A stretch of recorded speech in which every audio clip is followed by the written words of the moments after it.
All right, so we are going live. We are live. You know What what time up? it is? You know what? Hey, what's up, everybody? It is your boy Prizm God, and we are here tonight. We are live on, I think we are live on a couple different platforms today. Oh yeah, you finally got it linked up, hooked up. I think so. I think we are live. Let me see. I'm gonna wait a couple minutes before everybody gets ready. Oh yeah. I think we're almost there. Let me see. Let me see if it worked for me. Let's see. If not, let me see if I got it this thing to work. I'm not 100% sure if it's working or not, but for the people, oh yeah, I think we're live. I want to say we're 100% live right now. So if you actually are following us on Instagram, Facebook, YouTube, any of these platforms, you are watching Prism Gods live right now. And we have a special guest right now for today, Kaushik, aka the Iron Sheik, and joined with me, my partner here to my left and my right. What are you, my left and my right? Oh man, I'm left and right, man. It don't There we matter. go. If you decide you want to join in for this conversation today about all the topics that we're going to hit about, it's going to get real juicy today. Okay. Feel free to join us on YouTube, on Facebook. Jump in, ask us any questions you guys have, and you ready to start the show? Always, man. I live for this beat every week. You sure? And the beat was actually made by me. Oh, I know. You're the goat. Oh, let's go.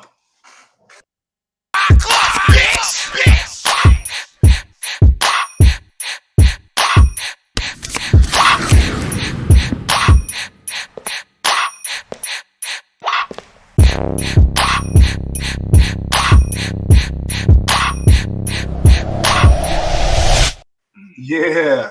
I mean, I don't think it gets any better than that. I don't think so either, man. Whoever you made that beat for, I'm glad they didn't take it because I love it. Man, I'm just thinking to myself, like, man, I mean, like, what's better than that? Like, what's better than that? Like, literally, I don't know. I mean, I have so much fun listening to it. I think it was fun when I made that beat 10 years ago. And then now I'm using it now. It's so dope. That beat is 10 years old. Yeah. Oh man, that's awesome, man. Kudos, great work. I always give you much love for that. No, I appreciate it. So, guess what, guys? We have a special guest today because Sheik, the Iron Sheik, the one and only from Instagram. He represents himself first, and he also works for Alt as well. So, join Shout out to my all. special friend here over to my right or to my left, depending on what platform you might be watching us on. Kobe, welcome. Always a pleasure, man. Always fun to be here amongst the people. And we try to bring it, man, all time, raw and uncut. Yeah, every single time. I don't think they realize how much work goes into this show, man. What do you think?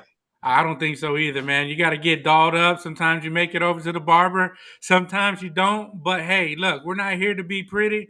We're here to keep it real. We're here to always give you our honest opinions and the truth of what's going on in the hobby and in the real world. Yes. There's a lot going on in the world, man. I don't know if you've been keeping up with Ukraine and all that Russia stuff, but it does start to taper into sports as we know it. You saw Brittany Griner get held up for a little bit, Yeah. but man, it's crazy. A lot of stuff to talk about. Yeah, it definitely is a whole lot of stuff to talk about, and you know what I'm saying. Like we praying for those guys overseas, man. At the end of the day, we're praying for you guys. I can only imagine what you guys are dealing with, but we are going to be mindful and praying for you guys constantly over here in America. Because I mean, we don't realize how blessed we are over here in America to be able to wake up every day and not have to deal with just random things happening like that. So it's a blessing, man. So don't Have take you those things for granted.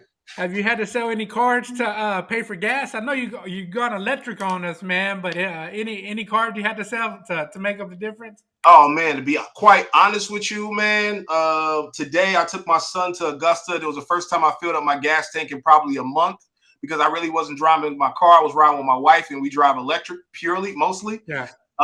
And I filled up the gas tank on the Mercedes. It was $130. Oh wow. You see, that's just bananas, man. Just So bananas. I wasn't really happy about spending $130 on gas, but anyway, let's just start the show, man. We got somebody really special, so I'm gonna go ahead and bring him on, and you guys can go ahead and welcome Kaushik. Can I just call you Sheik? Yeah, you just call me Sheik. Sheik's my nickname. Cool, Oh cool, man, cool. that's cool, Sheik. Hey, nice to meet you, man. Hey, nice to meet you too, man. Atlanta, here we go.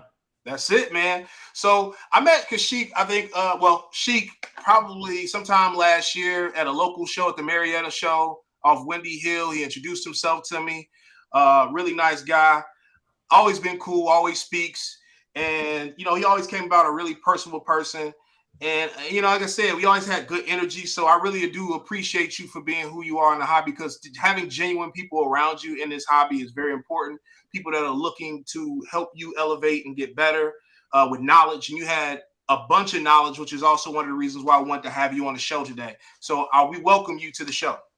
Yeah, want to say I'm appreciative of you having me. Man, it's been a whirlwind. I feel like every 6 months this hobby changes crazily, but maybe next time when I come back on here, I'll get all dolled up for you guys. Hey, well, this is the grind edition, man. We all out here. I'm not getting a haircut until next week. Hey, Sheik, I want to be honest with you, man. We invited you on the show because Champagne Poppy, man, he sold out on us at the last minute, man. But we got you here There instead. we Oh, there go. we That's go. what I'm talking about. That's what I'm talking. Listen, they try to box me in, but I got my own angles. There you go. That's what I'm talking about. No, I love that energy, man. Well, for the people that don't know you that are listening right now, can you tell people how you got into the industry and tell us about yourself first, please? Yeah, man. So I'll give you a real specific story. So I went to school in Kentucky. All throughout my school, I had a fraternity brother that actually, he kept telling me, the way that you look at stuff, the way you're passionate about sports, like you really need to do sports cards. And I was like, nah, it's not for me. I wanted to be like in stocks. Like that was like my thing. So long story short, he starts showing me stuff in the, hold on one second. I gotta get my puppy out of the way. One Oh second. man, No somebody problem. at the No door, problem. man. Hey, Take hey, care of that. All right, so leave the cards in plain sight, man. There's somebody at his door. while we're waiting on Kaushik to go ahead and get back into this conversation, there's definitely a whole lot of things that are going on in a hobby. We got some interesting topics we're going to talk about today. First topic we're going to probably talk about is how do you feel about pretty much people are cracking BGS slabs and they're replacing them and switching them over to PSA. We want to talk about that maybe a little bit more in detail and some of the things going on. Plus, we also want to talk about Mint Collective. We want to talk about the Carbon Project, the Fanatics first project with Gary V, Drake breaking, and then last but not least, you guys requested it F1. Is there anything else you wanted to add to the topic? Nah, man, that's more than enough. We go off topic, we go off kilter, man. It's good that you got some training wheels, some bumpers on us, man, on this game of pool, on this game of bowling.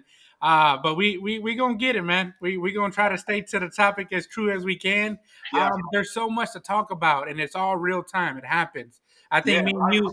I think you called me a few minutes ago, and something just came across the ticker. Chris Bryant signing a 7-year deal. So, like oh, I yeah. said, we real time it. This is live. This 180 is million. yeah. 180. This isn't. This isn't go back and edit and make sure that we're smiling right and we're talking right. It is what it is. 100%. Yeah, we like to keep everything raw and organic. And Kaushik, I know, welcome back. Go ahead and finish what you were talking about. He was running wild back there, so I had to get him. But long story short, so my fraternity brother was like, "You need to get into sports cards. It's for you." And surprisingly, I had not seen him for about a year, and he even came to Culture Collision. I got him to come down to Culture Collision. He actually had a table at the show. So my fraternity brother got me into sports cards, and here I am now having a career in that space. It's kind of crazy if you think about it. But essentially, I started out collecting like Jordan stuff. And also, I was the only person in the friend group that was a LeBron fan. So they would ridicule me for collecting LeBron.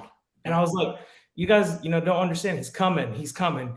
And so I stuck with them the whole way, and I'm still with them now. That's Yeah, dope. well, I mean, you could throw a rock at Ohio. I mean, it's not like you're too old where you weren't keeping track of the chosen one.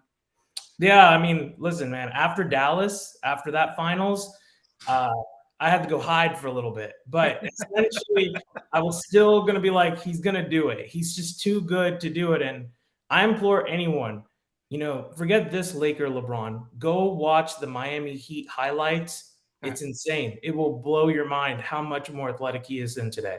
Yeah. Hey, but man, I think that Dallas series where they won, I think that's where the league started transitioning a little bit from being a traditional in the paint kind of get your bread and butter like that to a 3-point game, and I think that they set all kinds of records. Now they've been broken, but I think that's where you started to see that transition into what we see now with the 3-pointer being almighty.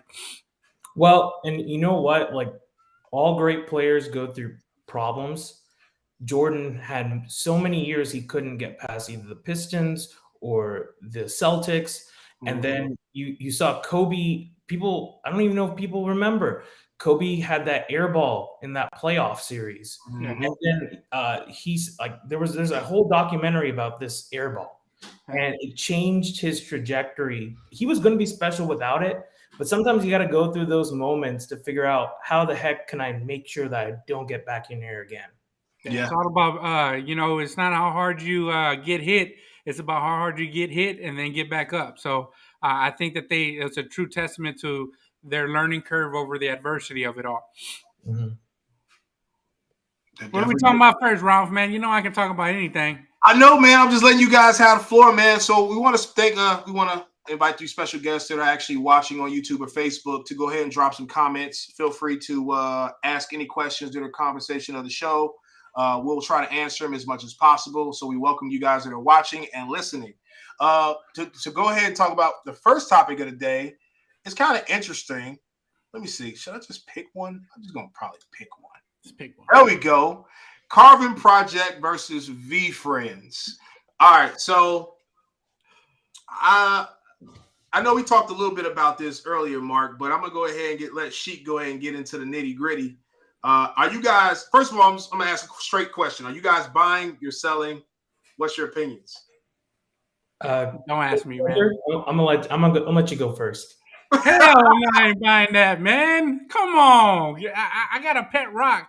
I mean, you hear them, you see them old commercials and old infomercials, man, that talk about, here goes a pet rock for you, man. I think that's, you get a little gimmicky, and I think it's too gimmicky. I don't mess with NFTs and blockchain and, nothing I can't hold in my hand. And this stuff, to me, is too gimmicky, man. So I'm going to have to say pass on this for today.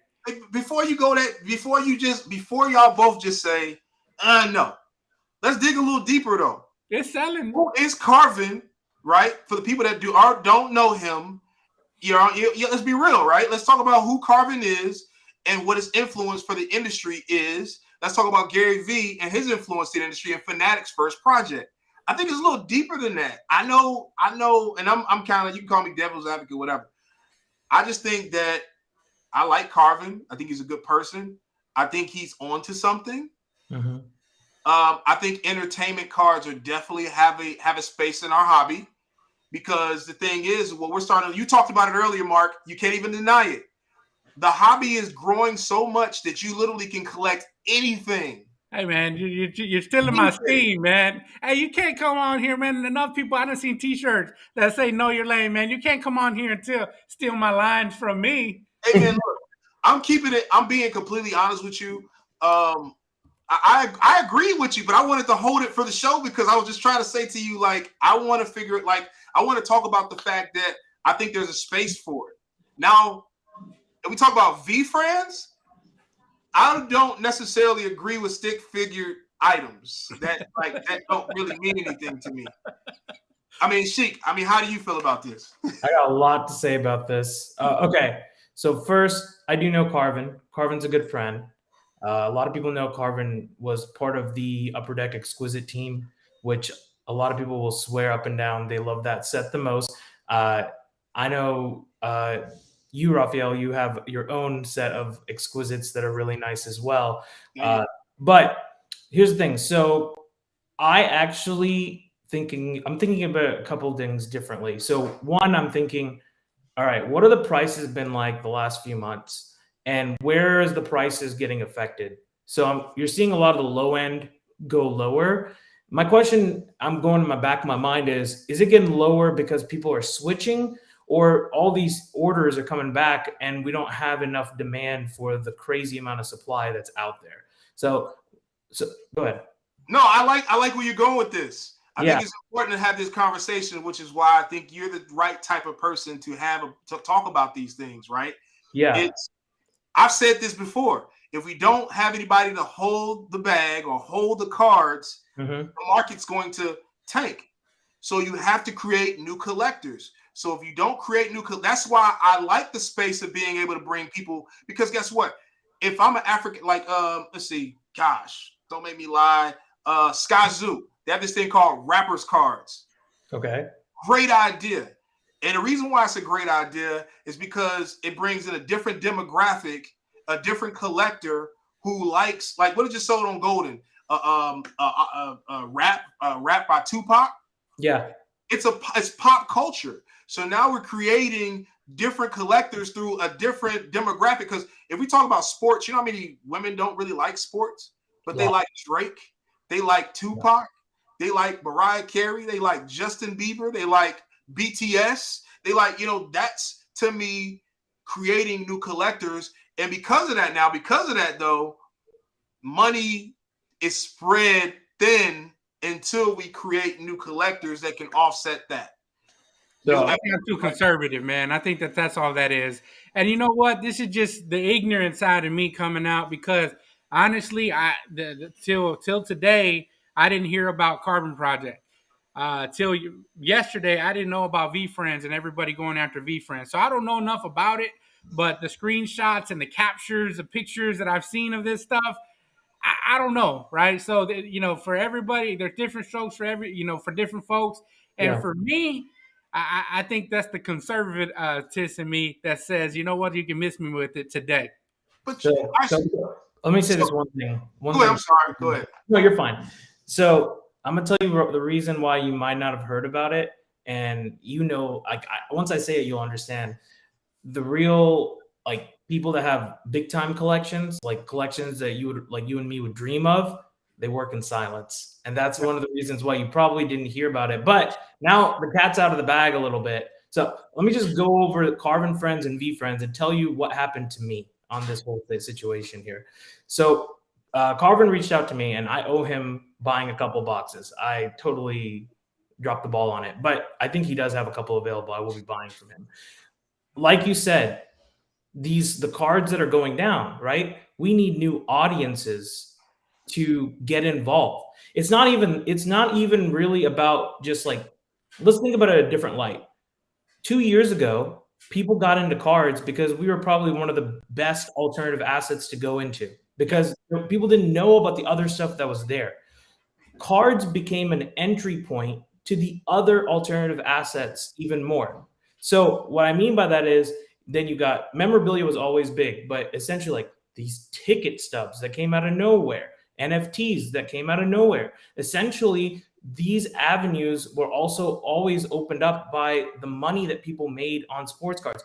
If those didn't exist, I promise you our sports cards would have been record highs for months because people now have avenues to disperse their money and make money in other places. So I believe this whole era of culture cards, it's going to be big. I think it's going to be really big. It's not going to be as big as a basketball or baseball, but it's going to end up having its place. So if you think about PSA orders, I don't even know if you guys knew this, but for the last few months, TCG cards have been graded the most every single month. And I know that's a lot. It's like Magic and Pokemon and all that stuff. But when I think about this place and where it could possibly go is maybe after all the sports, you group all the entertainment cards together and it may get there. And a couple of reasons. The current entertainment cards that are out there and we buy with our eyes, truthfully, they don't look that good. That's the truth. They don't have the quality of what we like in the sports cards. So this whole area of the Kim Kardashian card and the Bieber card, they don't look like good cards. We're only buying them because they're the only ones available. Yeah. So if better ones come out, maybe we might want to buy it. So Carvin, I think, is definitely onto something. Kobe Collector, there was an article that came out on billboard.com for his, so you can check it out. I would go there if anyone wants to read about it. But I think he's onto something there. And then V Friends, totally different thing. So Never bought VFriends, never. But when they first came out, I was like everybody else, like, what is this? Like, what's the point of this? Digital ownership. I didn't really understand it, so I didn't get into it. Now the cheapest VFriend is $30,000, and there's 10,000 of them. So that means VFriends are about market cap 300 mil. Okay, so I'm sitting there thinking, I saw the ad for Zero Cool. I'm seeing it on Luber's profile, and I'm like, what do I do here? Like, what's going on here? What can this be? And I said, I'm going to sleep on it. Let me think about it. And I started thinking, where can this kind of sector go? And I think what's going to happen now is, and Luber actually came on and he said that he's going to make multiple divisions of Zero Cool, like politics, business, celebrity, like the whole shebang. It's going to be like the whole brand if they become successful. So what I'm thinking is Panini has made these blockchain cards, but there's no use to it. And then there's the regular cards. So my thought process is it possible that this whole Zero Cool brand will start creating utility if you own the really rare cards? Like, for instance, let's hold this for a second. Topps comes out with the Topps Chrome basketball, and if you hit the black 1/1 in the first year of Luka Doncic, you get to actually meet him. Right? Like it's like a merge of what's going to happen. So this is what I did. I went big on VFriends. I actually did. I bid a lot more than the price that came through. So I got 5 boxes coming to me tomorrow. Nice. And so 4 of them come in a case, and then 1 is going to be separate. I think the case is going to stay sealed. I may just rip the other one because this is just interesting to me to see what the heck's going on. Okay. But what I think is the first ever Fanatics release. Always first releases do well. Why do we like 2012 Prizm? Why do we didn't like it at the time, though? No, we didn't like it. You weren't paying what you're paying either right now. We're paying $200 a box. Yeah, the cost of admission was a lot cheaper then, man. Now it's like you had people going back and looking in their penny boxes, man, to see what kind of Prizm cards were in there. Look, Gary Vee's an excellent spokesman. He's an excellent salesman. I think he can sell ice to Eskimo. I think whatever he attaches his name to, it starts to go up. When when Gary Vee posted a picture of Kevin Garnett rookie card or Kevin Durant rookie cards, everybody runs out and goes buys it. So I think that there's that effect, that Gary Vee effect that happens, and I think that that's kind of what's happening now. But with everything else that he kind of says to go out and buy, it hits a dry spell and a lull. And I'm not trying to knock it in any way. But like I said, and Raphael mentioned it earlier, this hobby is so diverse and it's so broad where there's so many doors, into it, right? You don't have to just do basketball or mainstream, baseball, football, that kind of stuff. And we're going to get to a little later on, with the F1, but there's so many things that you can get into this hobby. And, if you always go back to buy what you like, you're not going to go wrong. All right, so guys, we've been talking about this for about 10 minutes. We're almost at 25 minutes into the show. We about 4 to 5 more topics to kind of cover. Do you might want to put a closing statement out on this? You guys, you want me to kind of say something? All I gotta say is think about it this way. What I'm hearing is people are buying VFriends that own some of the other top NFTs. So what that tells me is people that own one of the VFriends, the NFT, may want to buy their card serial number to match what they actually have. So if that card ends up becoming like, oh, you get admittance to his conference or something, talking about a different kind of game. Yeah, I agree. And I'll live vicariously through you, Sheik. It's okay. I'm used to that. I live vicariously through Ralph all the time and his massive collection. So look, I'm gonna be honest with you. I actually made a bid on the project as well. All right. Of course you did, man. I had no idea what it was, didn't know what was going on with it, and my offer was extremely low. Yeah. but the thing is though, what's low? I don't know what to compare it to. Didn't have any idea what to be able to get into it. And I guess the closing number was like 2,300 or something like that, 2,200 or something like that, a box. Yeah. Didn't get a chance to do because I think when it was announced, I probably was going through culture collision withdrawals or dealing with culture collision, so I didn't really get a chance to PTSD. Well, I didn't get a chance to study anything, bro. Like I'm literally catching up on everything. But So for that reason, I didn't get a chance to figure that stuff out. But I think there's a room. Like I said, we have room for everything. Thank you, love what you collect. But so there's definitely room for everything in this hobby. I wish I did get a chance to learn a little bit more about VeeFriends. Maybe I would have made more of a serious offer. But I think Sheik, you are absolutely right. But here's the punchline: I would have rather them gave me better quality pictures and ideas. Then maybe I could have pursued it. Like, you know what? I like where they're going with it. Like when I look at Carver's project, the billboard project, I look at it like, man, that actually looks cool. That looks clean. The card looks good. Yeah, and here's the thing too. Like I didn't get a chance to say this earlier, but Topps did a Lil Wayne project last year. Nobody talked about it. I got it saved on my watch list. You can go buy it on eBay. I was gonna buy the 1-on-1 from somebody for like $2,000, but because we live in this market where it's like, I can wait. I'll wait to get it for $200. I'll just wait. I'll just get it for $200 later on. Yeah. So, but I actually want a Lil Wayne autograph because shoot, I mean, I like Lil Wayne. I'm a part of that pop culture. I like that stuff. I like the Lollipop song. I like, you know what I'm saying? So I think this stuff is really interesting, and I'm curious to see how it goes. But next topic, I'm just gonna go ahead and throw something out there. Mint Collective. So next week, I think it's what is the date? March 25th, 25th to the 27th. Yeah. All right, so 25th to the 27th. It's ING and Collectible.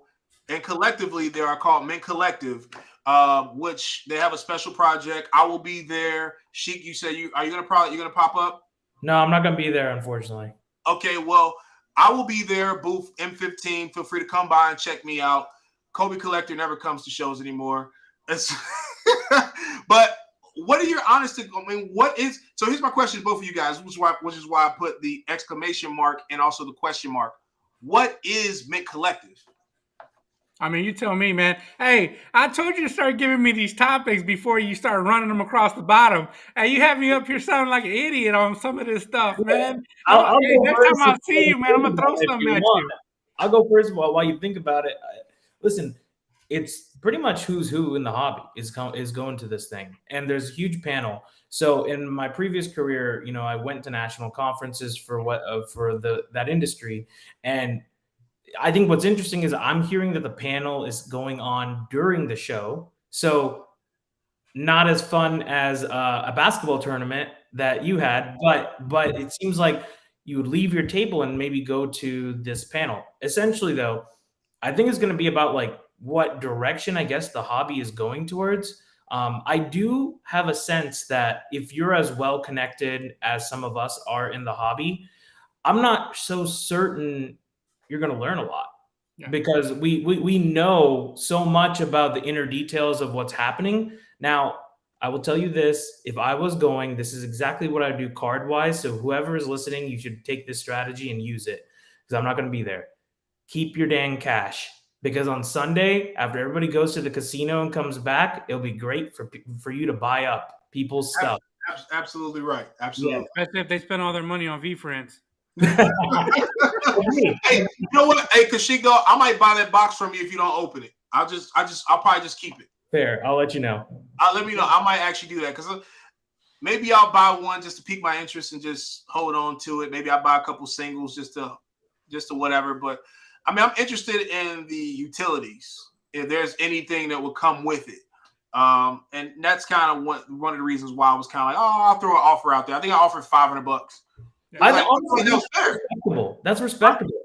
It was respectable, but the reason I threw my numbers where it was is I had a couple of conversations with some people, and they told me that they were going to throw $800. And you didn't tell me. No offense to those people, but I know those people. They're You're not in the know. We talked about this already, Ralph. No, listen, those people are stingy. So you know what I did? I took that information of them being stingy and saying they're going to offer $800. I'm like, I got to offer way more because if these cats are going to offer $800, this is not enough. So I was going to ask you this, and I guess this isn't for the mainstream, but it goes along with the topic that you're talking about right now. How do you feel about price floors, right? And a lot of people, there's a lot of different names that you can call it. but I'm gonna call it a price floor for this conversation. When people have similar cards and they're trying to establish, the bottom of what a card should sell for, whether they're bidding stuff up or they're buying stuff just so that it doesn't go cheap. I know there's been plenty of times when I talked to Ralph, and Ralph was like, "Man, I have this card and it's going too cheap, man. I might as well buy this other one and have them both." So, how do you feel about that price floors? Man, it's really dependent on rarity. A lot of it has to do with that. Also, sometimes price floor. I'll give you an example. If there's like certain card that only comes up once or twice a year, I don't even care about the old last price. I will see it. I'll take it as a reference point, but then I'll try to tell myself, okay, if it comes out, like if the card comes out today and the next time it comes is next January, well, what's the price going to be next January? So if it's going to be on the rise, then I have options to move it all the way up until the next sale if I want to. Now, price floor, I think you got to be really careful about price floor if the rarity is really rare, because the truth is there's just not that many copies. And then what I've seemed to notice, and this is just my observation, is people on really rare cards, they love to have multiples. So they love it. It's like an obsession.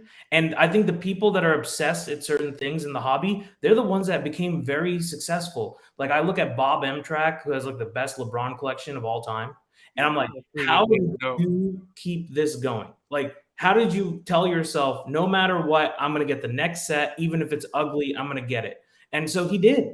And now he could, I don't know what he does. I don't have a connection with him, but he could retire 10 times over if he wanted to. Yeah. 100%. Yeah, when guys like Exquisite Collector look at Bomb Track's collection and are wild away like we are when we see his collection, man, that's saying something. Same as Spinotron. I think that's how you say his name on Instagram. He has a legit collection as well that rivals that of like Nat Turner, right? Nat Turner has a ridiculous collection too, but even those guys are looking for the hard to find cards and that won't pop up. And if they do, they don't mind getting multiple copies of it, man. And it's a whole nother direction. I tell y'all, don't let me steer the car. Don't let me drive the car. We'll end up in Mexico. Mint Collective, man, what's going on here? Mint Collective's not interesting anymore? Oh, man, look, it's a Vegas show, but whenever you're mixing different cultures, obviously, being in Vegas, being the hub for money and the biggest, casino landscape that we have here in the U.S., I think anytime you mix that, I think it brings in a lot of diverse cultures and demographics into it, and so it makes it a little more appealing. And they'll stop in, and it becomes great. And I think I saw you last year on the panel, Ralph, and I think you made your mark there too. What are you talking about in Vegas? Yeah. I don't remember. Maybe I did. Okay. I am interested to hear what Fanatics is going to say at Mint Collective. And the reason is they have a different model than everything that we've ever done before. So right now, Panini sells the first off the line on their website, right? Mm-hmm. And then they sell to distributors, and then distributors sell to the card shop owners, right? So everybody's eating on the way. And then Fanatics does mainly direct-to-consumer model, and that could be, I don't know how that's going to work with all the stuff that's going on with the card shop owners, but where it can really benefit is the distribution in the world, because Europe doesn't get the same distribution that America does. And I know lots of collectors in Asia that want product, lots in Australia that want product, and a lot in Europe that don't have enough. So can they change that to give them more equal opportunity to get the product? Because think about it this way. If you get the product at cost in Europe and you decide to be a breaker in Europe, the breakers will make money, but also they can offer the product to the people that want to join them in Europe at a good cost. And that's how you get people addicted to cards. Like they got to get in at a good price point. Like you don't want to get in at $1,000 a break. Yep. I think they created F1 Topps Chrome in Spain, right? That's where everybody's allocations came from. So there's no question why it's so popular over there right now. Sorry, I had a little brain fart there, man. They just go make different machine because obviously they're not grading well. Well, yeah, it's horrible. All right, well, staying on the topic of Mint Collective, I know you guys have definitely had a nice conversation. Sorry. My 2 cents about Mint Collective is I think it's a bunch of infusion of different companies, right? Okay. I literally did Culture Collision, was talking to eBay every week, and then talking to CSG every week, and then here comes an announcement of authentication between the two. And I think they're doing authentications on cards because eBay does authentications on sneakers. So I think that it's kind of crazy that as we continue, because people don't realize how young the hobby really is, right? New companies like Alt, new companies like Whatnot and Drip, and all these new companies are coming out with all these different ideas. Even Culture Collision, new company, right? We have all these new ideas. We need something like Mint Collective to collectively sit here and talk about what the future of the hobby can be. And then we have the assets around us to be able to make it happen. Mm-hmm. Because if hopefully you have like-minded people. So it is more than a card show to that respect, right? It's more than a card show because it's probably the first time that somebody actually got everybody in one room and said, hey, let's talk about how we can make the industry better. And I'm assuming that's what they're going, the route that they're going with. And I feel like I'm kind of close in that situation. I am supposed to be a part of the show some way, form, or fashion. Don't really know what I'll be doing, but I'm sure you'll see me somewhere. Are they going to broadcast it? Yeah. So you wear a body cam, I'll be there with you, man. I'll be right there. So no, they're supposed to be doing like this, like they're supposed to be doing some live thing. They wanted me to be a part of. I'm not even 100%. I don't even know. Like I literally been like it was like, hey man, we want you to be a part of the show. Cool. All right. Whatever you need me to do, let me know. And I want you to hold up the sign. Enter here. Enter stage left.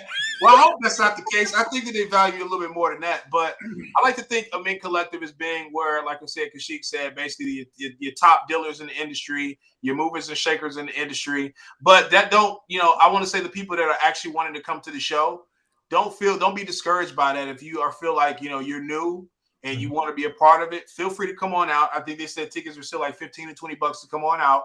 Feel free to come out and have a good time. You can meet a lot of the movers and shakers in the industry and then grow from there. So it's also I think it's still a good place to be. You said what? It's also Vegas, Raphael. It's Vegas. Yeah, that's what I said. They had me sold at Vegas. I'm like, I'll be there on Tuesday. At the end of the day, that's what it is, man. Those buffets, man. Those buffets are amazing. I don't go to the buffets, but yeah, I feel you. But they was like, it said Vegas. So I was like, I told my wife I was gonna be there on Tuesday. She's like, the show don't start till Friday. I was like, yeah, but it's Vegas. And she's like, I don't care. You need a vacation, man. Oh man, it's okay. All right, so since you guys don't really want to talk about Mint Collective anymore, we're gonna move on to the next topic. All right, and we're gonna talk about don't let me try to go. We don't run over some curves and some trees and stuff. That's okay. All right, so this topic here is a little interesting. I know we talked about this about a week ago. Kobe Collector, Sheik. I'm not sure if you know about it, but it's a really interesting topic, and I'll kind of jumpstart a little bit about basically cracking Beckett slabs to PSA. I blame Golden, by the way. And actually, you working with Alt, you might understand why this is the case. Yeah. A lot of people, and this is just my 2 cents, right? Back in the day, most people use Beckett. Yep. So because primarily everybody used Beckett as a grading source. Mm-hmm. A lot of people didn't use PSA. Beckett used to be worth more than 9.5s used to be worth more than PSA 10s. People didn't realize that. So with the new market, guess what? If you're grading in 2003 and all you got that's why the pop report on PSA 10s are lower than anything else. So people now are literally just, I'll take it out of my Beckett. I don't care if it's a BGS 9.5. I'm going to send it to PSA anyway and just get a PSA slab. PSA 9s in some cases, depending on the rarity, sell for more than 9.5s on Beckett. PSA 6s will sell more than a 9.5 in some cases, depending on what the card is. So I wanted to get your guys' take on what's going on.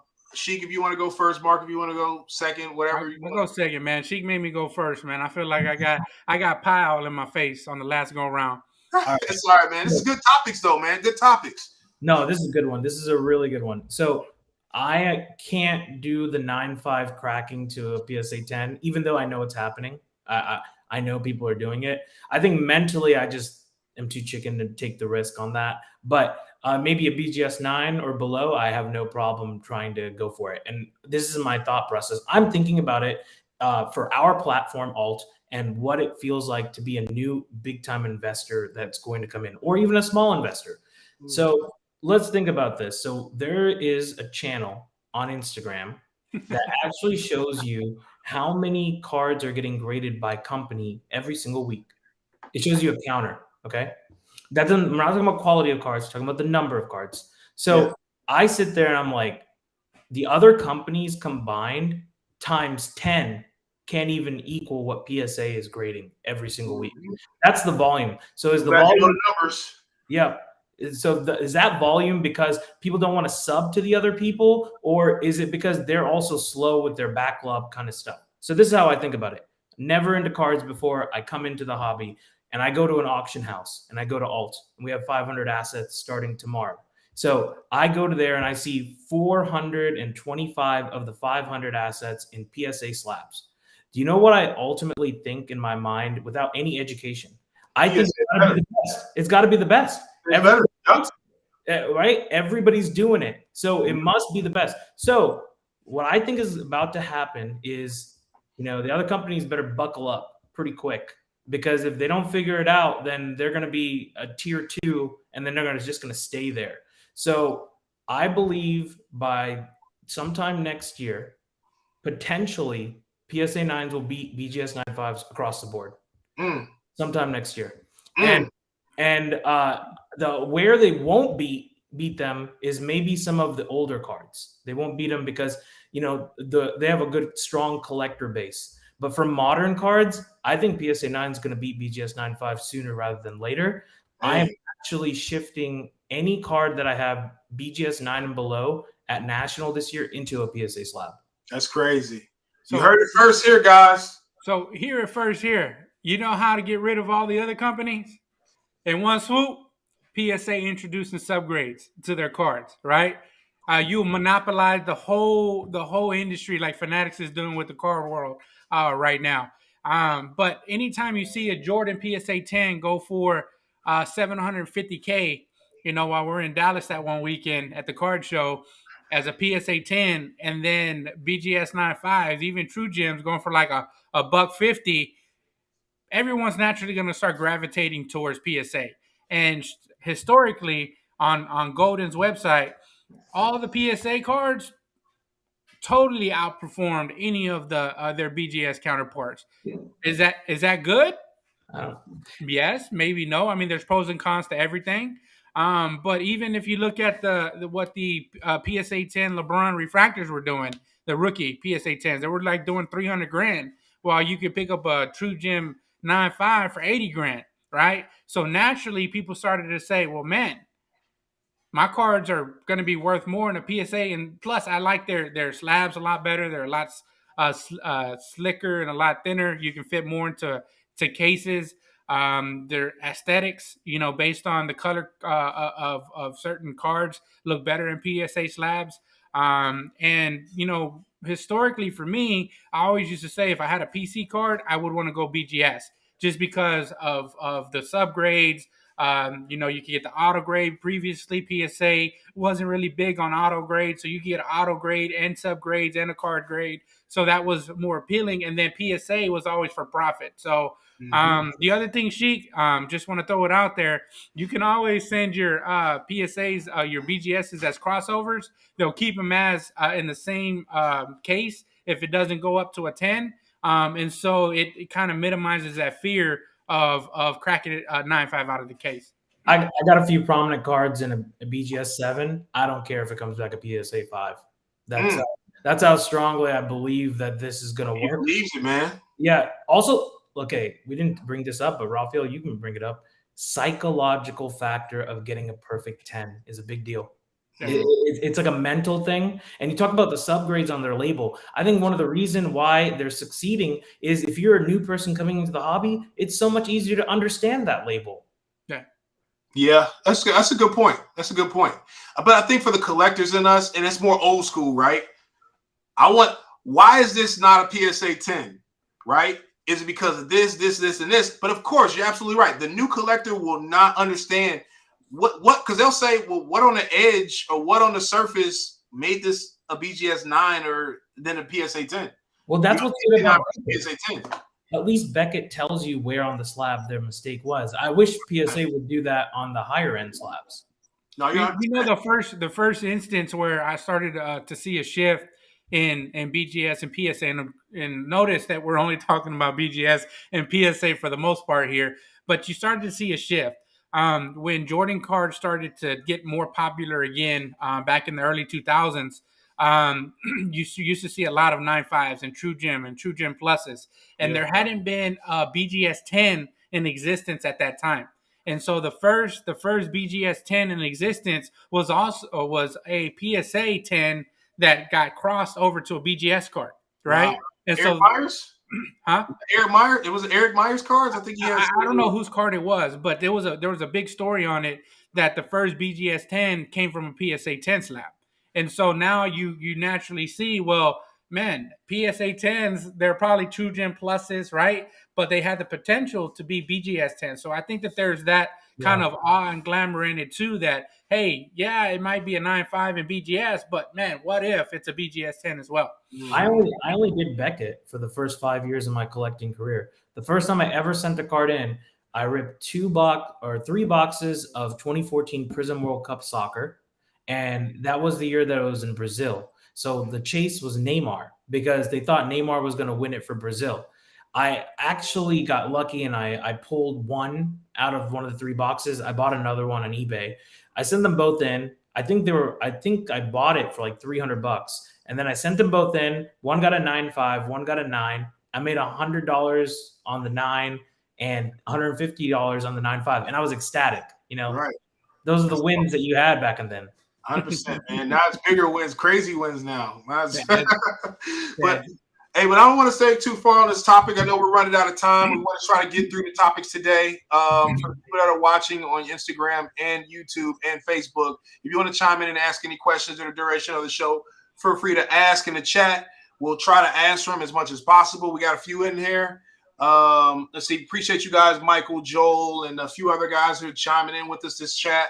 We're gonna go ahead and go to the next topic, and I think I'm gonna fall back on the Drake topic to the last topic. I think I'm gonna switch it up a little bit. We're gonna talk about Formula One, and I think that's a reason why I want to talk about this now versus later is because we kind of talked about it a little bit earlier when we talked about Carbon and the V friends, right? And why this is cool. I mean, Mark, you want to go ahead? You can go ahead and jumpstart this. I know you really want to talk about that. Man, here's my take on it, man. And I think a lot of what's making the Formula One product so popular is the integration of the Netflix reality slash documentary show that gives you an inside look on the drivers and what they have to go through, to complete a season. I think that's helpful. I actually just started watching the season myself, and anytime you get a product that you're not too familiar in. Which is like V Friends, right? But when you start to really do your research and really get engaged and back behind these products, it starts opening up the world, right?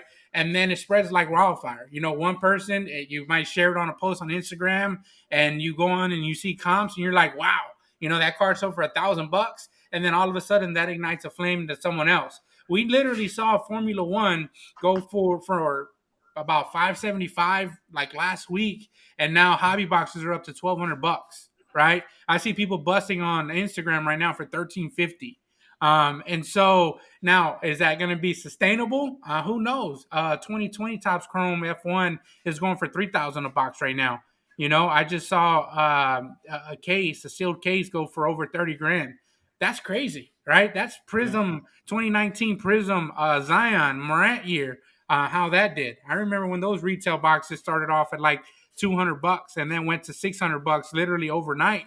And with the hobby boxes, they were like $300 and went to $1,000. So we're seeing that similar kind of effect in the F1 world, and that one's more global. They actually have probably not as much as football or soccer, across the globe, but they got a pretty good backing behind them. And it's interesting to see how this stuff is catapulted in the last week. You can't find it. Every time somebody puts a price out on the product, it doubles and triples in price. It feels like the next day. Like literally, I was buying boxes for $650, and 2 days later, they're $1,300 now. That's crazy. Yeah. So I want to say this. So Sheik, I think it's probably good for you guys to talk about it. Were you working with the company when you guys broke that record for? I think it was the Lewis Hamilton. It just did $90,000. Yeah, I was. It was in January, right? Yeah, it was early days. I was in the job for a month. I was blown away by that sale. That's crazy. That was probably the highest record card to sell, right? Is that the highest record? I Is that think the highest right now? I think publicly, yes. I think privately, there's been some six-figure deals. That's crazy. Well, did you want to interject about the Formula One, man? What is your take on it? Are you into it? You buying? You selling? You're not into it?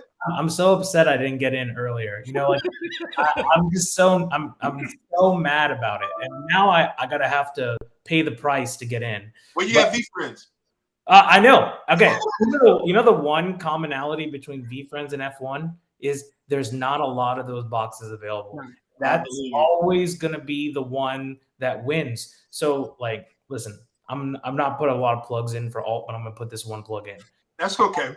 When you get to our exchange and you actually want to search for a card, we actually have a feature there that says only look at serial numbered cards. We believe that the long term, it's going to go back to what it was in the early 2000s, late 90s. Everything's going to go back to serial numbered. So I actually think like most cards are going to become serial numbered in the Fanatics era. There won't be that many not serial numbered. That's what I feel is going to happen. Back to F1. It works though. Oh, man, I'm starting to hear about Verstappen and Lewis Hamilton and George Russell, Lando Norris, like people I've never heard before, man. Every time I see them come out of a pack, I'm so hooked, right? Yeah. And I think the more that you start to see what the comps are, and that's, you know, your potential ROI to actually hit a banger. Like you can actually open up a box of Topps Chrome and hit a six-figure card, right? The thing is, okay, I got hooked because I watched the series, but then I started watching the races, okay? And I'm going to tell you because I only have one $500 card in F1, and I really avidly want to buy it, but I think I'm going to have to wait till mid-season. Maybe there'll be a mid-season lull, and maybe I can find an opportunity to get in there. But essentially, what got me hooked was I came from a science background. That's like my whole life has been science. And then when I started watching this, when they said the phrase on Mercedes that they spent $500 million on their team, I went and rewinded it 3 times just to make sure that they were saying it right. And then I started looking, I Googled it to be like, maybe they meant 50 million, you know, maybe they didn't do this right. And if you watch that show, and this is a plug for Netflix, Drive to Survive, yeah, but the cheapest team is $300 million. I mean, dang, that's the cost of some sports franchises. And so what is happening is a culmination of different things. There are not that many boxes, right? So essentially, like, I'm not a guy that likes to buy wax, but maybe that might be one to just buy it because there's just not that many. And then this is the reason the prices are high. This is really the reason, okay? I believe the community that's backed by F1 seems to be quite wealthy, okay? So that's just what I feel. And based on like these fans are worldwide. And to think about it this way, in NBA, there are like 15, 20 athletes that we really care about collecting. Yeah. But you know why we care about collecting? Their persona, their personality. And that's what this freaking sport seems to have. Yep. There's only a couple drivers per country. If not, like Australia only has one driver. It's Daniel Ricciardo. And, you know, he hasn't really done too much. He's won some podiums, but everybody in Australia wants him. So you have limited product, the very first of all of its product. And then people are like, oh, I want to have my driver. Nationalism is coming into play as well. So I will tell you this. I will be buying. I'm going to give it a month or two. Wait till this hoopla kind of dies. I'm hoping that it will come down. But listen, Dynasty, Topps Chrome Sapphire, like we have a ton coming out tomorrow in our auction because it's the first race that's coming out. But essentially, I'm waiting my time to try to get into this Oh because man, hey man, you wait too long, you're not. It's like getting on a merry-go-round. It's Mark, gonna go too fast. You're not gonna be able to jump on. It's gonna throw you right off. Verstappen is like the Giannis, I feel, because he's won a chip, and I think Hamilton's more like LeBron. He's There you Tom go. Brady, man. All right, so we're going to fast forward a little bit, and we're going to talk about the last topic before we go into maybe a couple questions, and then we're going to do the hot seat. Now, the last topic, it's kind of a little easy. Last night around 2, 3, 4 in the morning, see Blez and a couple other breakers last night had the honor of breaking with Drake. I mean, it started out with a situation where Drake posted on Instagram that he's about to open up 8 cases of Flawless. I heard he didn't do well. I jumped on the podcast, the Clubhouse with Jason O'Shea and a couple other people. And they basically talked about it. And it was really interesting how they talked about his engagement. Is it a fluke? Is he a collector? You know much about it, Kaushik? You know if he's a collector? And I'll tell you my 2 cents later. I don't know about it, but here's my one comment about the whole scenario. By the way, absolutely cool that it happened, right? Because it kind of showed like this is actually a lot of people that might be prominent might want to get into this space. Yeah. But I will say one thing that surprised me, and it's unpopular opinion. Why did it take so long? I feel like we should have had this in COVID year or the year after. And I feel like I don't know why it didn't happen. So maybe, he's a busy man. Okay. Well, not just him, other also artists. But I feel like, I felt like, man, this should have happened a year ago.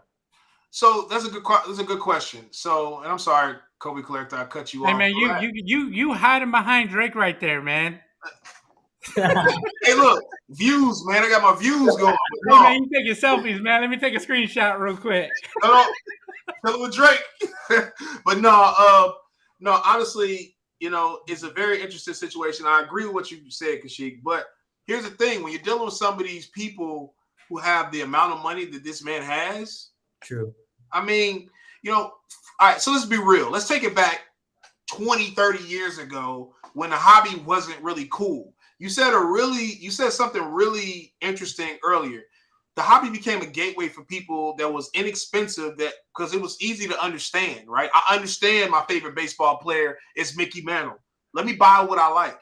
Okay, 10 years, a decade runs past. Oh, man, that card that I bought from 10 years ago, oh, now it's worth $5,000, was worth $2,000 or whatever it is, or maybe I didn't even grade it, right? Then I PSA 9 it, a Mickey Mantle rookie, now it's worth $100,000, and I'm a collector, because hey, and it wasn't cool. So now that it's kind of getting mainstream, and we're still trying to cross that bridge, right? Because let's be real, I felt like, and I'm not trying to be biased, but I'm gonna call it how I feel. A lot of these shows were not cool. A lot of these card shops are not cool. They're not trying to make it fun for the average collector to come in there and be like, I enjoy where I'm at. Now it's literally just a place where people go. There's a lot of these shops out here that you go there, they only want your money. Bye, see you later. You don't get that vibe. Like, you know what I'm talking about? I've been to a few shops like around the country where I get that vibe where I would like to just hang out here. Exactly. If you buy a case of V-Friends, man, and man, I just want to hang out, man. I just want to come hang out. Take all my money, man. You might as well wind it down while you're at it. Hey, look. The only thing that would have made that whole thing better is if he would have hopped on the live. I think that was the only thing that I was disappointed about amongst the whole thing. Who knows if it was he had an assistant or something that kept on hitting another one, right? Who knows, right? I think if he would have hopped on the live, it would have been a lot more memorable. But to see guys like Ken and to see guys like Shine actually get excited about something like that, I mean, they probably hang out with guys like that all the time. You see Shine with Logan Paul in his living room opening up G.I. Joe cards, you know. But I mean, to me, it's like what could have made that better is if he would have came on the live. And I think Blez even said, "Man, I'll comp you this whole box if you come on the live." And I actually woke up this morning. after, last night, I didn't know what was going on with the flawless break. It was delayed or something. And so I woke up this morning to a couple messages in my Instagram inbox talking about, the Shine, versus Drake kind of show off with flawless. And I stayed in bed this morning for a whole hour and a half watching it, man. It was really entertaining. It was a moment. The only thing that would have made it better if he would have came on live. But here goes a question for you guys. Who would you like to see come into and break live like they did last night with Drake? Man, Michael Jordan opened up 86 Flair. Well, see, look though, but is he limited because of his contract obligations to Upper Deck?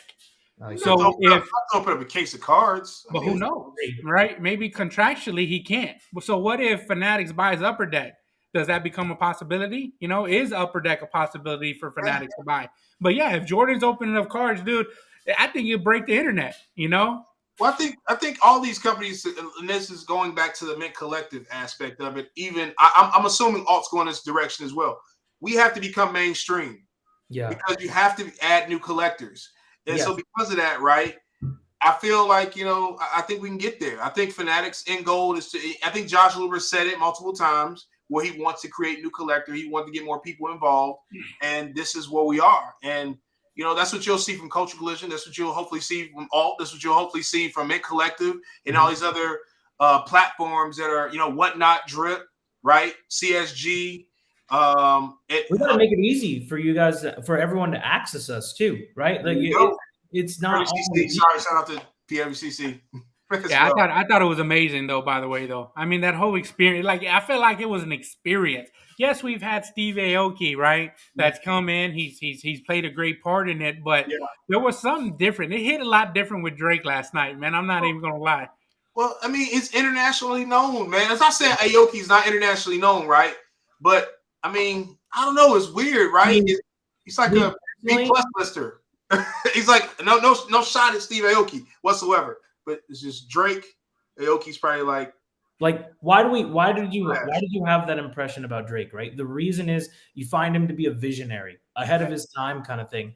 In the same light, I'm not saying this is for everybody, but for me, it would have been really cool if someone like, I don't know, Elon Musk came on and actually ripped his own cards or did something and started talking about these asset classes, because he's always been about being different from the norm. And if you really think about our asset class, 5 years ago, everybody would just roll their eyes whenever we were telling them that we collected cards. And so for me, it would have been. You always felt like, oh, you collect cards? It's kind of nerdy. Exactly. But now, you know what it is? It's like, get me in. Hey, man. Hey, how much for that ticket? But here, I do got a question. And it kind of rolls into the whole Michael Jordan possibly breaking. That would break the internet. But how is a sports athlete collecting their own cards or their favorite team's cards or something like that any different than Calvin Ridley betting on NFL games, right? What if an NFL player came out and right before the Super Bowl, he loaded up on the team that he thought it was going to win and essentially making a wager based upon an outcome of a sporting event? How is that any different than actually wagering on a game that you're not even playing in? Just a question. All right, so no answer. I can't even get an answer before you look over there. I'm gonna answer. You ready for this? Go ahead. Nobody cares about Matt Stafford. He won the Super Bowl. His cards didn't go up; they went down. So there still has to be some knowledge put in play. People buy the possibility, the hype. That's what it is. If you and this is for the people that are in this industry that want to become successful. Understand something there, right? People don't buy unless it was a situation when Tom Brady won the Super Bowl last year, right? Yeah. Nobody picked him to win. His cards literally were. I had a hard time selling the Bowman Chrome rookie for $10,000, right? I was like, hey man, somebody just take it for $10,000. Nobody wanted it for $10,000. He won the Super Bowl. Hey man, you still got that card? Yeah, but I'm gonna need $14,000 because the card would have been selling for $14,000, $15,000. I need $14,000, so I sell it for $14,000. Not being greedy, but it was just like, bro, you didn't want to take that gamble. So there's aspects of this hobby that you have to understand and learn. So I think so to answer your question, I don't think, if he takes that bet, depending on who he's betting on, I don't think it'll really work out, because I think you still have to have some type of knowledge and stuff with it. So, But I asked, how is it different? I didn't say what's different right. about it. I said, how is it different? Isn't Oh, it still a sorry, man. gamble? I went on a rant, man. Sorry about that. Yeah, I do that too. You Well, crash the car. if you bet on a game that you play in, you can affect the outcome. But they're also sponsored by those companies, like the NFL is sponsored by those betting companies as well. But if you decide to buy if you're Calvin Ridley and you buy Calvin Ridley cards, you know what that means? You need to betting on yourself. ball out. If I ball out, I make more money on myself in some capacity. So I don't know. I get what you're kind of saying, though. I mean, but like, how is that not like betting on a prop of yourself, right? Oh, 89 yards in a game, right? How is that any different, right? If you go out and you buy your own cards, you're betting on yourself. How come you can't go out and you bet on a prop? To me, I think it's the same thing. I think it's apples to apples. I think that they should really take a look at how the rules are, there. I know that you can get insider knowledge, but Pete Rose, the greatest probably hitter that we've seen in this generation, pure hitting, not all around hitting. Barry Bonds is by far probably the best, but he's not in the Hall of Fame because he bet on baseball. So I don't know. It's a rant. I wanted to answer Michael's question though. He made a comment, in the chat. He says that I worry that they are going to divide the hobby to classes based on entry costs to get into the hobby. And Ralph, we talk about this. We talk about this all the time, right? We talk about buying what you like, staying in your lane. We talk about that a lot. And the reason why that's important is because, look, you can't worry about what other people are doing, right? You get into this hobby, and regardless of what avenue that you choose to go into, if you go to, V-Friends, or you go to F1, or you go to basketball, there's a lot of different things that you can get into that you like. I like shiny cards, so Topps One F1 is really appealing to me because they have refractors. And so you buy what you like, right? As a collector, right? You buy what you like. If you're getting in this as an investor, then you buy what you like still, but you do a little bit of research based on who you think is going to do good in the upcoming months or years, and depending on how long you want to sit on it will kind of determine how quickly you get out of a card, or a box or a ticket or whatever it is that you're buying. So always buy what you like. You'll never run into any issues, and always know your lane, right? Always know what your entry point is, and don't worry about trying to size up somebody's pockets, because just like there's always going to be somebody out there that's bigger, faster, stronger, there's always going to be somebody out there with more money, right? And whenever you're trying to compete with people based on banks, there's always there's always a losing proposition. So know exactly where you want to come into the game. Know your lane. Stop trying to get into the fast lane when your car only goes 35 miles an hour. Like, at some point, you got to use a little bit of common sense. And I think that, yes, last night we saw millionaires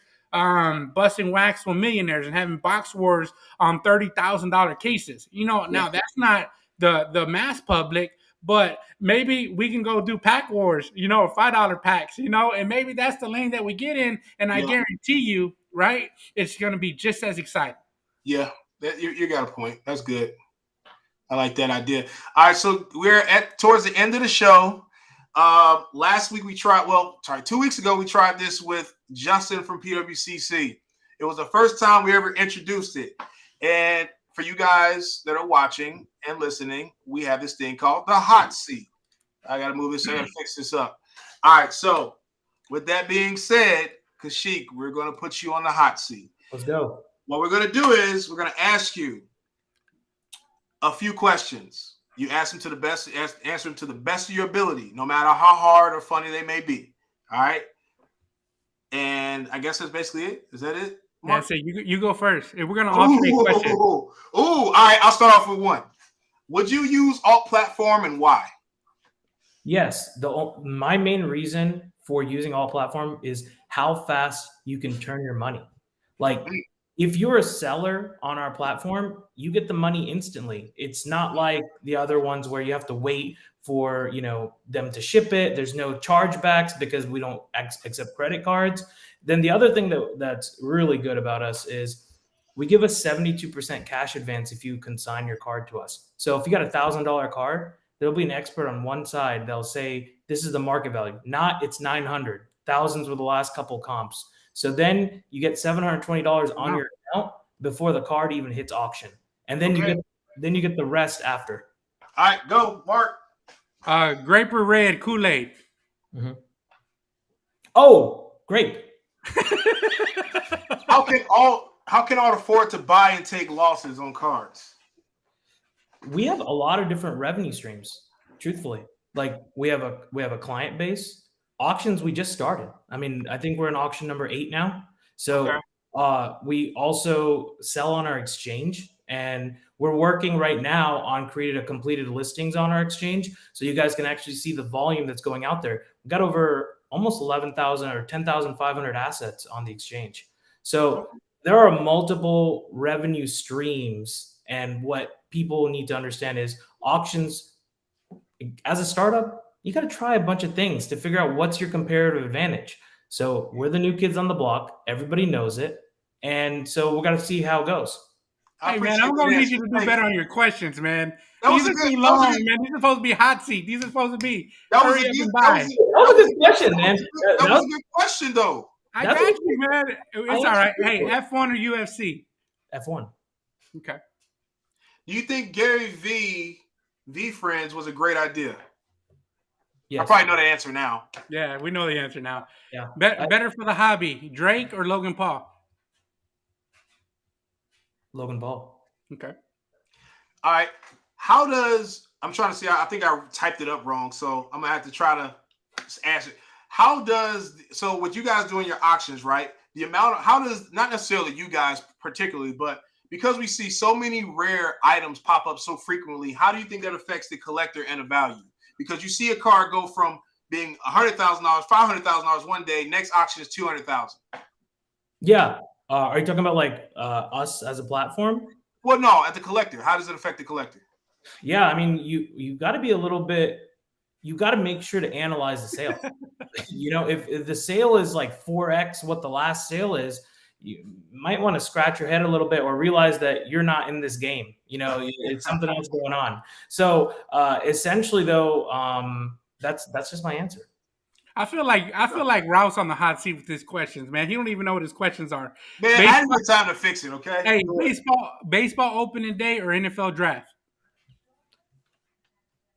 Baseball opening day. Okay. All right. Choose 3 words that fit how fanatics will lead the hobby. 3 words. Innovative. That's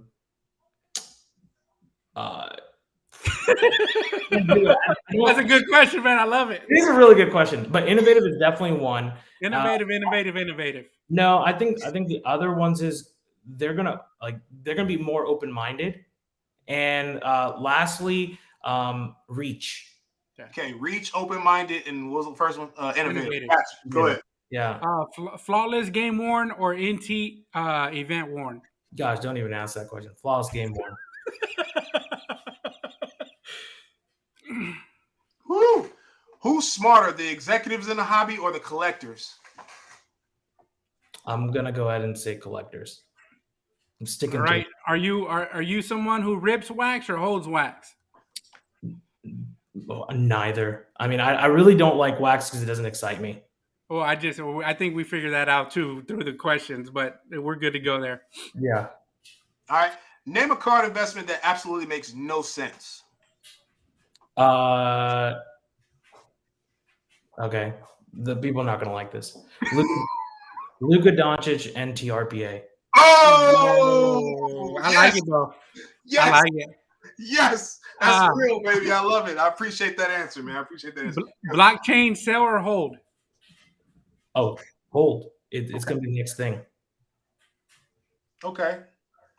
Who's going to win the NBA title this year?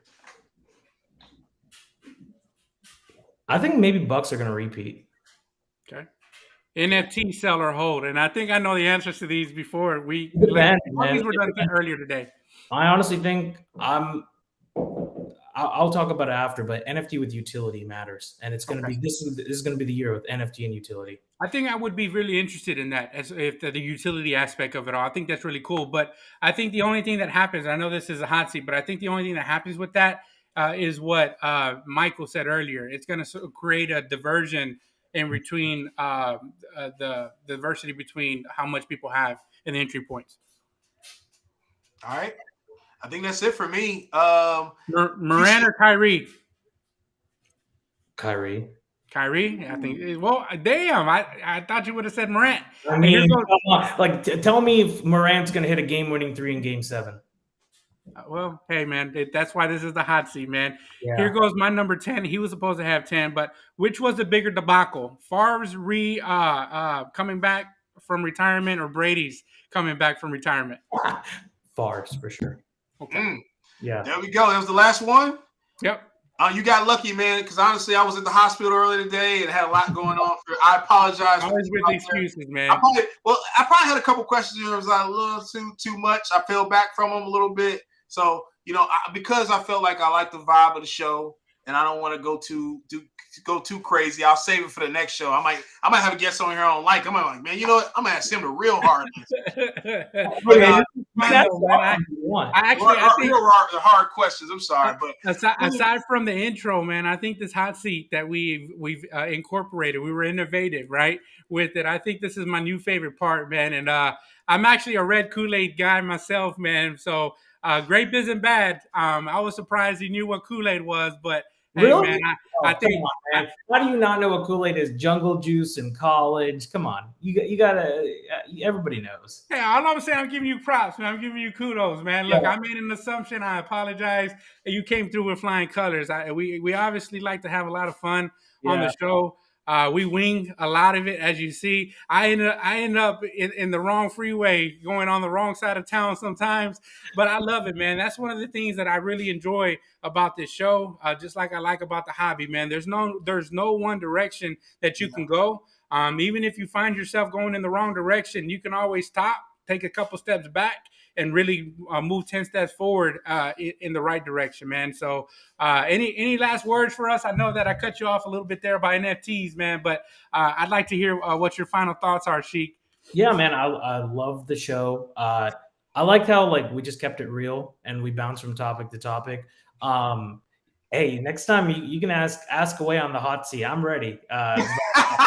But essentially, though, I actually love the concept of your show. Also, your graphics are great, so that's definitely something as well. I will say though, I'm really excited about National this year because I think it's going to be a different kind of vibe. I really do. I think it's going to be different from even last year.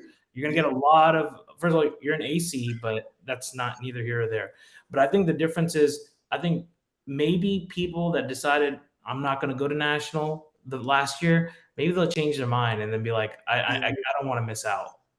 Well, I think Drake's going to be there. I think they talked him into going.